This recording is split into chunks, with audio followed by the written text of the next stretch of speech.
If these 7 alchemical teachings have reached you, understand this. It is not a coincidence. This message only appears to those who are ready to awaken, ready to activate the cosmic power that lies dormant in the soul.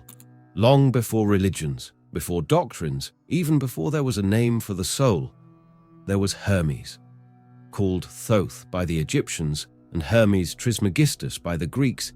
He was the bridge between the visible and the invisible, a messenger from the stars who left, on a single tablet, the codes that reveal how to turn consciousness into power. But be warned, what Hermes recorded was not theory. It was spiritual practice. It was a map for transmutation. These teachings were kept safe for millennia. And if they're now resonating within you, it's because your journey has just been activated.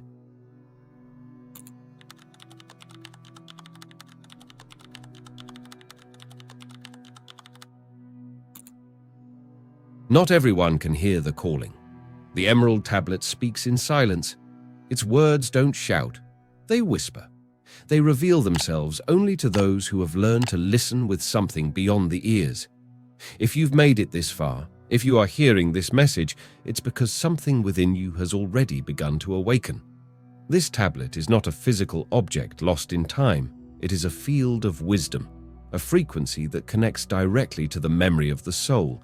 When you tune into it, something resonates within you. It's not an intellectual understanding, it's a recognition, as if, somewhere deep within your being, you already knew all of this.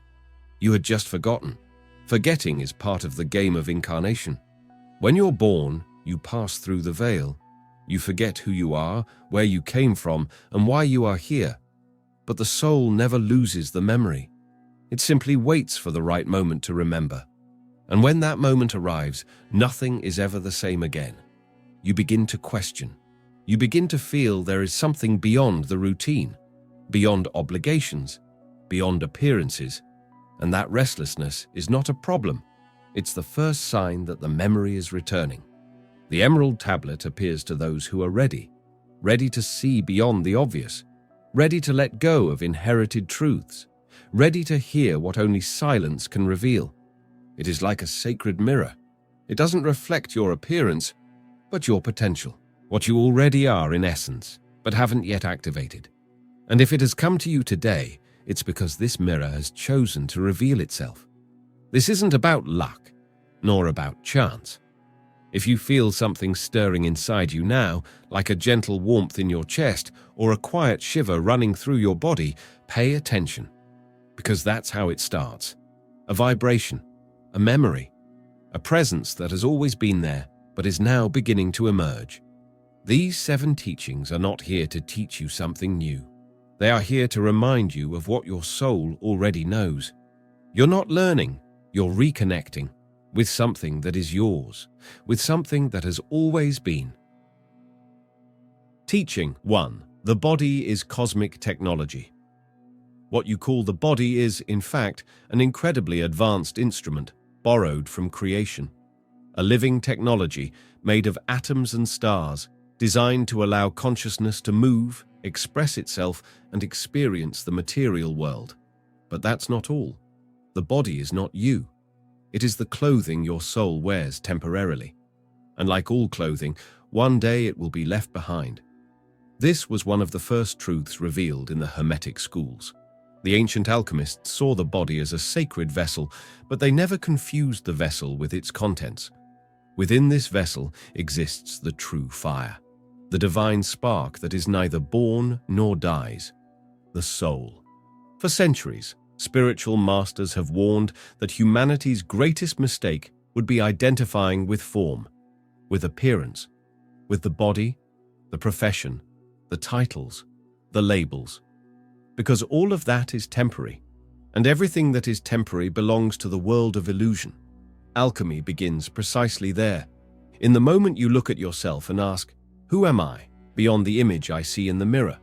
The body serves consciousness, not the other way around. It is the temple.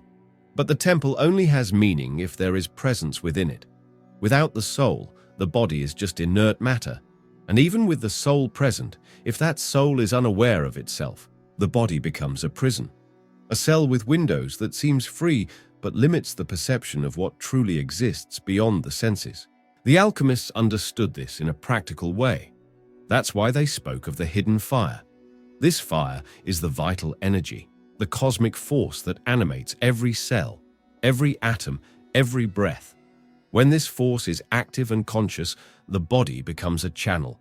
It vibrates in tune with more subtle realms, but when this force is ignored, the body falls asleep, and with it, consciousness falls asleep as well. The Emerald Tablet invites us to awaken this awareness.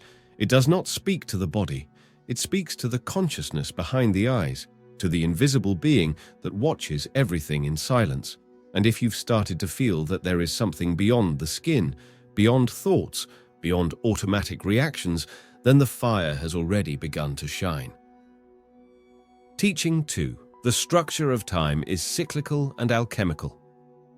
When this awareness awakens, everything begins to transform, including the way you understand time. Because once consciousness recognizes itself as eternal essence, it can no longer accept the idea that time is a straight line from birth to death. That view is limited, designed for those who live trapped in matter and the calendar. But Hermes taught something entirely different. He said that time does not move. What moves is you. Time is like a fixed vibrational field, a living spiral where all experiences exist simultaneously in different layers of reality. The past, the future, and the present are not separated by walls, but by frequency. And when consciousness elevates, it can move through those layers as if walking through different rooms in the same house. The alchemists knew this. They didn't just meditate or study symbols. They navigated through time. Through specific practices, they could access memories from other lifetimes, bring back forgotten knowledge, heal traumas rooted in other cycles, and even anticipate future lessons. It wasn't magic or superstition. It was spiritual science, a kind of inner technology accessible only to those who mastered the art of stepping outside the linear illusion. Cyclical time is the key to transmutation, because when you understand that everything repeats in spirals, you realize you are living patterns that have been repeating for centuries, maybe millennia. You attract the same types of situations, the same challenges, the same blockages, and you start to see that nothing is random. Everything is offering you a new chance to do things differently, to break the cycle, to choose a new response and completely change the script. In the Hermetic view, each cycle is an opportunity to refine your inner gold. Time is not an enemy. It is a mirror that keeps returning with the same image until you look at it with new eyes. And when that happens, the cycle dissolves. The lesson is integrated, and a new spiral begins, higher, more conscious. This is the alchemy of time. It's not about controlling the days, the hours, or the events. It's about becoming lucid within the spiral. It's about remembering that you are not trapped in a line. You are walking within a living spiral, and at any moment, you can choose to rise to a new level. Teaching 3. Emotional chaos precedes physical illness. And as you rise in the spiral, you begin to realize that what truly holds you back is not the events of the past, but the unprocessed emotions that got stuck in them. The anger you repressed, the fear you hid, the guilt you carried for years as if it were an invisible punishment. All of this forms what the ancients called vibrational density. And it's this density that, little by little, starts to shape the body from within. Hermes spoke about this clearly. He taught that emotions are creative forces. They're not just passing reactions. They have form, weight, and vibration. They interact with the body the way fire interacts with metal. And when they are out of balance, they create distortions that build up over time. What we now call physical symptoms are often just the outermost layer of a process that began long before, in the subtle regions of the soul. The true alchemists knew this. That's why, before any external work, they began with inner purification. Silence, fasting, isolation, meditation. Not to escape the world, but to clear the ground. Because they knew that no substance can be transmuted while it's contaminated. And in the inner laboratory of the human being, The densest raw material is unresolved emotion. Every unintegrated emotion is like frozen vibrational information. An unhealed trauma keeps vibrating even if you've consciously forgotten it. And that vibration creates patterns, automatic reactions, defenses that don't protect you but isolate you. Vital energy, when it doesn't flow freely, begins to stagnate. And where there is stagnation, physical illness draws near. Modern medicine is only just beginning to touch on this, calling psychosomatic what Hermes explained millennia ago. But the alchemists went further. They discovered that by observing your emotions without judgment, you begin to dissolve that density. By accepting the pain, by breathing into the anger, by embracing the fear, you break the cycle of unconscious repetition. What was poison becomes medicine. What was a prison turns into a key. True healing begins where emotion is recognized as energy. And when that energy starts to flow again, the body responds. The mind quiets. The outer reality changes. Not by magic, but because your vibrational field no longer carries the old weight. You're no longer repeating. You're creating again. Teaching 4. The word as a cosmic code. And when that energy starts to flow freely again, something even more subtle begins to happen. You become more sensitive to the invisible frequencies that sustain reality. You begin to perceive that the universe is not made of solid objects, but of vibration. And in this vibrational field, sound plays a sacred role. For Hermes, sound was more than a sensory manifestation. It was a key. He taught that creation began with the word, not just in a religious sense, but as a vibrational principle. Everything that exists came from a primordial sound impulse, an original frequency that organized chaos and gave form to the invisible. And the human being, made in the image of the cosmos, carries within the same ability to create through voice. The ancients knew this. That's why they chanted mantras, psalms, sacred songs, not out of tradition or superstition, but because they understood that the right tone, expressed with pure intention, reorganizes the vibrational field around it. The human voice, when aligned with the heart and spirit, has the power to open portals, to dissolve blockages, to transform the invisible matter of reality. Every word you speak carries a frequency, and that frequency has consequence. Words spoken in anger poison the field. Words spoken in truth heal. Words spoken in love expand. The word is a tool of constant creation, and few realize how much they shape their lives simply through what they say over and over again. The alchemists trained in silence before learning to speak, because they understood that speaking without awareness is a waste of creative energy, and that a single true word coming from the center of one's being can move structures that years of effort could not. The Emerald Tablet invites us to sing the song of freedom, not in the literal sense of singing, but in vibrating a high, coherent frequency aligned with the whole, because that vibration spreads. And as it echoes, it restructures reality.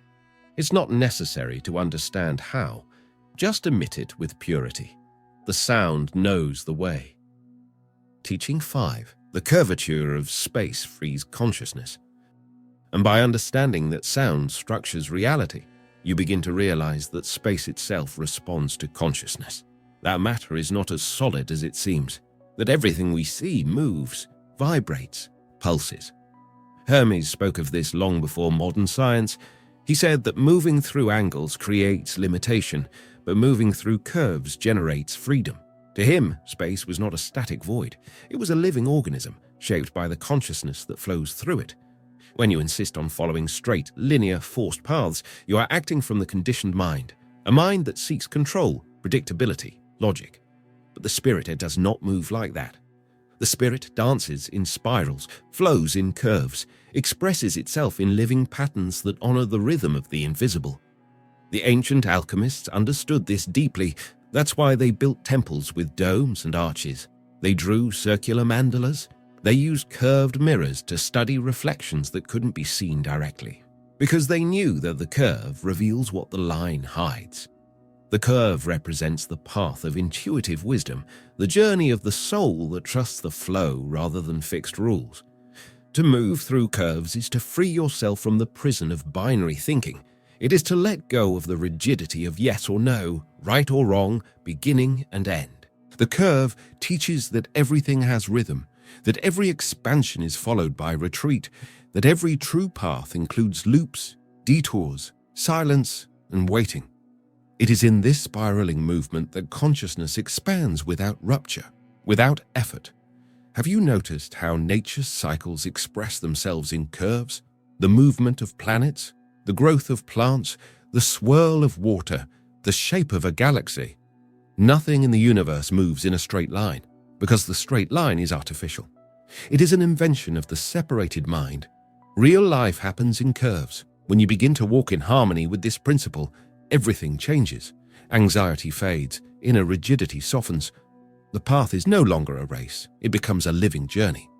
You no longer need to know the destination, because you trust the intelligence of the movement. And in that surrender, your consciousness is set free. Teaching 6. The Earth is a living being, and you are part of it. And as you move more freely through the curves of space, something even deeper begins to emerge. You stop seeing yourself as an isolated individual and begin to feel that you are part of something much greater. The separation between you and the world starts to dissolve. The Earth is no longer just a place where you live. It reveals itself as a living being, pulsing with the same energy that pulses within you. Hermes taught this long ago. He said that the Earth is not a dead rock spinning in the void. She breathes, feels, responds. She has consciousness, and more than that, she is in constant transformation, just like you. Every thought, every emotion, every choice made with presence affects the vibrational field of this living organism. Alchemy, in this sense, was never a solitary act. It has always been a dialogue between the human being and the planet. The alchemists called this planetary alchemy. They knew that by transmuting themselves, they were also transmuting the Earth, because everything is interconnected. Just as conscious cells can heal a body, awakened human beings help to heal the Earth's field. Their practices were not just personal, they had subtle effects that spread like waves. Meditations, mantras, rituals with the elements, all of these created resonances that touched the planet's energy centers. And the opposite is also true.